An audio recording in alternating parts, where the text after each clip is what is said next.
I finished reading the note my lawyer had just handed me and smiled, then shifted my gaze to the other end of the room. Laura, my hopefully soon-to-be ex-wife, was there with her lawyer. She looked over and gave me a nervous, but confident smile, nervous because deep down, she really didn't want the divorce I was seeking. I had provided her with a good life for the past 25+ years. She was able to stay out of work without any pressure to go back to work, even after our youngest left for college at the beginning of the year. She was sure we would have made up if only she had been assigned a counselor who shared her point of view. Of course, then her life of luxury and leisure would have continued uninterrupted. In fact, she was so confident that she had pinned all her hopes on it. Confident because it was Judge Reynolds who was our family court judge. It was said of the infamous Judge Reynolds that he had a collection of male scrotums hanging on his office wall, so extensive that you could barely walk through the door. He never, not once in his entire career, sided with the husband no matter what the wife did. He could give the cheating wife a house, and the offended husband would pay all the utilities. Non-working wives were usually paid alimony that would rival the GDP of a third-world country. Meanwhile, the ex-husband was left living in a shoebox at the county dump, wishing he had enough money to afford macaroni and cheese. Yes. For the past 15 years or so, Reynolds has been a man universally hated by a large number of divorced men in our county. You may ask why his disgruntled ex-husband didn't straighten him out sooner? It may have had something to do with his personal wealth, some of which he distributed to local charities, usually through his beautiful young trophy wife. Alternatively, it could have been his support by the powerful local Christian lobby. Personally, I thought the only reason he wasn't fired years ago was because he must have had pictures of someone very high up in the legal hierarchy in a compromising pose with a sheep. Oh, yes. Laura had a reason to feel confident and smug. At that moment, the bailiff stood up and shouted, "Stand up, everyone." I reluctantly stood up as all 150 pounds of Judge Jeffrey Reynolds clumsily walked through the side door at bench level and teetered toward his reinforced chair, which creaked protestingly under the weight of his body. He looked flushed from dragging his bloated body from lunch to his bench. He glanced at the notes lying before him, then nodded to the bailiff, and he spoke. "This is the continuation of Brown Beard Brown, the Honorable Judge Reynolds presiding." The courtroom was filled with the rustling of clothes as asses hit the seats.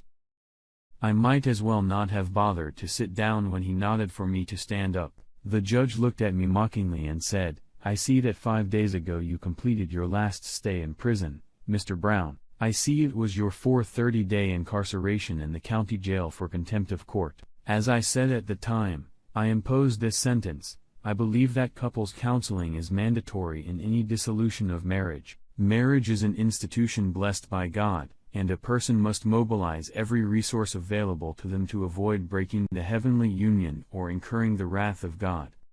Are you now willing to give your wife a chance to explain to you under the guidance of a professional counselor how you have failed her?"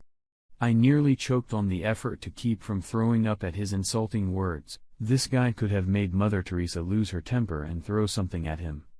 But instead, I forced my voice to sound strong and steady. "If, after you and my wife hear what I have to say, you both still want me to participate in this counseling charade, I'll agree." I was surprised that I was able to finish that statement. Even though my attorney told me that the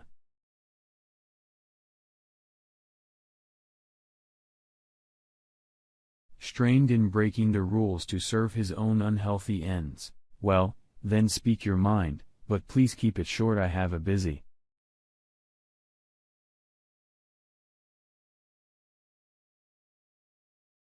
7 years of marriage. I've had plenty of opportunities to lose my way. I still have my looks, and rich and powerful men attract a certain type of woman who throws themselves at you. I've never let up despite the stress of starting my own business and growing it to its current size. I think I had a right to expect the same from my wife. After all, she hadn't worked outside the home since she found out she was pregnant with our first child. She didn't have the responsibility of being the sole breadwinner for the family, the stress of running a business, or the enormous workload that I did. Besides, you were right. Marriage is an institution blessed by God, and we both stood before one of its representatives and swore fidelity to each other. Go on, Mr. Brown, we've heard this rant before. I am simply saying, Your Honor, that I do not think in any way that I deserve the treatment that I received on March 20th this year. The judge rolled his eyes, but did not interrupt. I did not deserve to come home early from work to find a guy sitting in my living room, and the sounds of sexual activity coming from upstairs. I also didn't deserve the shock I got when I started up the stairs, and the guy in the living room yelled at me, "Hey, don't cut in line. I'm next." I noticed that at this point, Laura looked visibly disturbed. She may be a slut, but she certainly didn't want our dirty laundry on display. The judge interrupted me. It's not my place to comment on the morals of society. I need to make sure the institution of marriage is protected and the family unit is safeguarded. I wanted to shout, "What the hell is the family unit?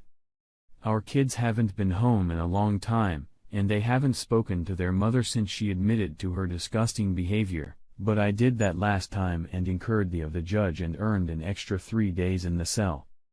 So I shut up and sizzled with the good judge's stare. I also don't think I deserve to walk into my own bedroom and see my wife lying on her back with her legs around some young gym teacher's buttocks. I know for a fact that I didn't deserve the humiliation when I was told to go downstairs and wait for them to finish. The only bright spot in my shitty life over the past 5 months was remembering the look on that gym rat's face when I ignored my wife's instruction to go back downstairs. First, the annoyed look when I pulled him away from my whore wife. Then the look of utter horror when I threw him backwards down the stairs. He ended up with bruises and a broken collarbone before I threw him his clothes. The guy waiting in the living room ran off when I gave him a hard look. He was still unknown to the police and therefore not a witness. The judge interrupted me again irritably. When will your assault case be heard in court? At the end of next month, Your Honor. As I've said 1,000 times, Mr. Brown, the actual conduct of the parties to a marriage is irrelevant. What matters is the principled approach. You could come home and catch your wife with the entire local soccer team, but I wouldn't care. I would still defend the sanctity of the marriage and her rights. Domestic violence can never be excused, even against a man who helped your wife adjust to your shortcomings as a husband. I explained that all of this will be handled by a counselor. As you may know, I see it as my job to economically punish spouses who either don't participate in counseling or ignore its benefits. The smiling fat man then leaned back in his chair, allowing me to continue. I continued without paying attention to what he said. I certainly didn't deserve the conversation I had with my wife after her lovers left. Obviously, I am a fantastic husband and she loves me madly, but no man can satisfy her these days, and so she is adamant that she will continue to have lovers. She told me I could either get over it or file for divorce, at which point, in her words, I'll be blown away. A slight smile at the memory of that. Those words on tape were the reason the kids wouldn't talk to her, and her friend list shrank several times over. The fat man in the court chair couldn't help himself again. Why do you insist on boring us with your denunciation, Mr. Brown? I have explained several times that your wife's behavior past and present is irrelevant here. My role is to make every effort to avoid the breakdown of the marriage and to ensure your wife's financial well-being. I believe this marriage is salvageable and your wife wants nothing more than to have you back in her loving arms. I warn you again. If you do not participate in the counseling I have ordered and return to the duties of a husband, the award I will make to your wife will be much higher than your attorney is suggesting and you will go nowhere. So thought I once again, women can do no wrong. It had nothing to do with money, she just had needs. I'm going to burst that bubble. As I said earlier, Your Honor, if after my wife hears about the deal I am offering, she still wants to seek counseling, I will reluctantly comply, but let her be warned that the expiration date on this deal is 1 hour. If there's no signature within the hour, we'll go to counseling, which won't change anything, but even taking into account your legendary decisions, her ultimate reward will be less than this offer. I do wish you would not tarnish the great institution of marriage by reduced it to a value expressed in dollars and cents. That being said, "What is your offer?" My attorney finally got up to speak.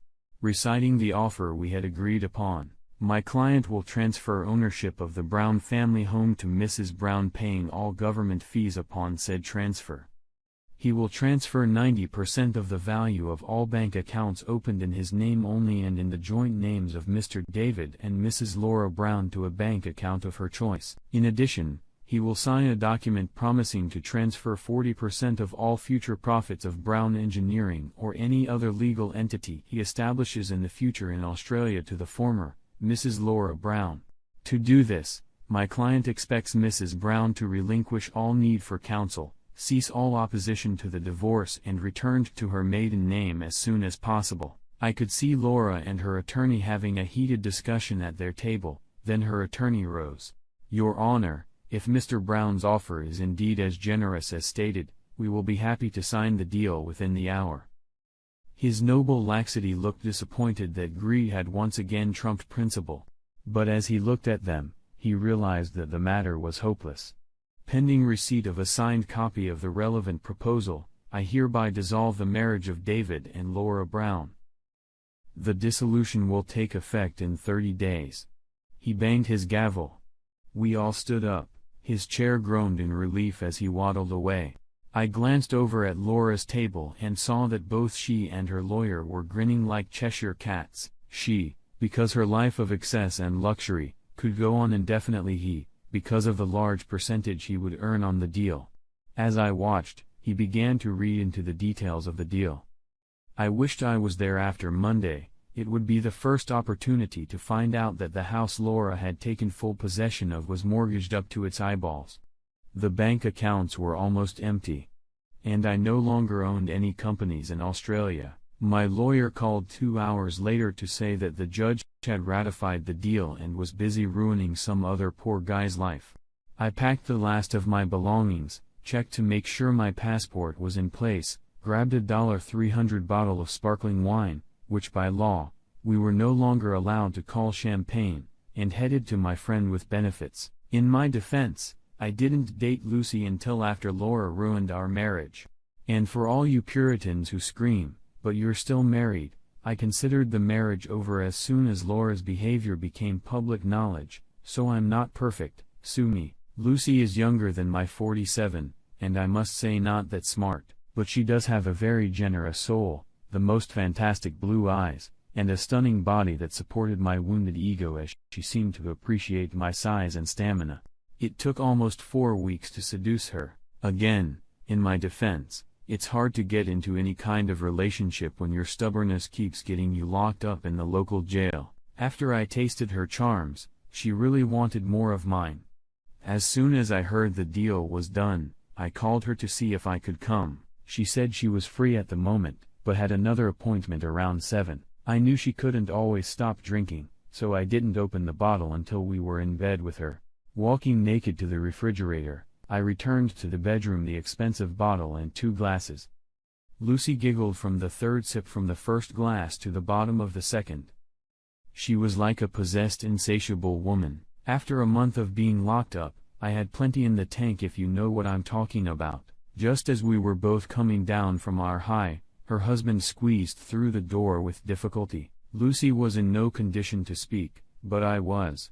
"Hello, Judge Reynolds. Welcome home. I was just helping Lucy adjust to your shortcomings as a husband. I wasn't in the country to file an assault charge because I now live on a tropical island that doesn't have an extradition treaty with my country. The fact that I delayed the legal process allowed my attorney's partner to finalize the preparation for all the cases as I wanted. My business was sold to a company with a Swiss address for a small fraction. Records might have revealed that the new owner was my brother, but I'm pretty sure my soon-to-be ex-wife didn't have the resources to trace things that far back. Most of my other assets have been sold, and the proceeds, along with the bulk of our bank accounts, have been transferred to company accounts, or placed in a secure trust for my children's education. They will both be able to go to the most prestigious universities at home or abroad. And they will have money left over to give up. Of course, Laura would get half of what was left when their education was completed. But since it would be at least 5 years before that time, I personally didn't care. Able to attend the assault hearings for Judge Reynolds, or should I say, former Judge Reynolds, after the shock of catching me in bed with his wife had passed, he pounced on me with fist. Lucy, a little stupefied by the combination of alcohol and my caresses, tried to come between us. He knocked her down with one meaty elbow. I let him land one blow on me before I brought him down with a knee to the groin. It looked great on the footage from the camera on the bedside table. He was expelled from the Law Society and jailed for 2 years for assaulting Lucy. After becoming an embarrassment to the entire local legal community, the judge who sentenced him refused to place him under any special type of protective custody other than general prison. His reputation and the fact that he was a former judge guaranteed that he would have no friends among the prisoners. Fortunately, he was so unattractive that even Bubble left him alone, but he was constantly harassed and picked on. Of course, the media pounced on the story of the judge's death like sharks attacking an injured diver, and Laura's story was splashed all over the national media. They continued to hound her until she lost her home, unable to pay her debts for even a month. I became a little infamous, like Robin Hood or Ned Kelly.